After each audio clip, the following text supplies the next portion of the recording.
Benedict, paano na-diskubre ng mga otoridad na gumagawa ng scamming activities sa mga naturang foreigner na naaresto?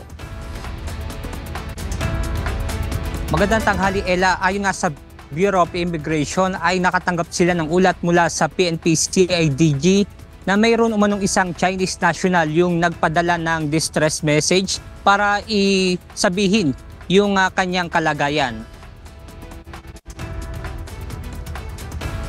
Kaya naman sa bisa ng mission order, sinalakay ng BI at PNP Criminal Investigation and Detection Group ang isang condominium unit sa Senator Hill Puyat Avenue, Barangay Pio del Pilar, Makati City noong Huwebes.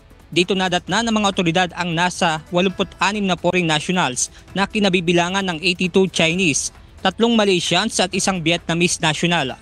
Sa video na ipinadala ng BI, makikita na nagtakbuhan at nagkaroon ng habulan dahil sa nagtangka pa umanong tumakas ang mga ito. Sa investigasyon ng BI, gumagamit ang mga ito ng e-commerce at love scam tactics para makapambiktima. Wala ring maipakitang dokumento ng legal residence o work status sa Pilipinas ang 86 na individual. Sa isang pahayag, sinabi ni Bureau of Immigration Commissioner Joel Anthony Biado na ang naturang operasyon ay hakbang upang masugpo ang mga banta na naidudulot ng mga dayuhan sa ating bansa gamit ang digital platforms. Dagdag pa ni Biado na maituturing din na banta sa national security ang presensya ng mga foreign national na walang kaukulang dokumento at sangkot sa paggawa ng illegal na aktibidad.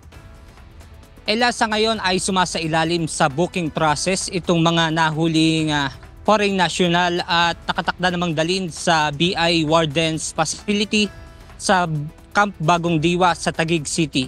At yan muna ang ating update mula rito sa Camp Crame. Balik sa iyo dyan, Ella. Maraming salamat, Benedict Samson.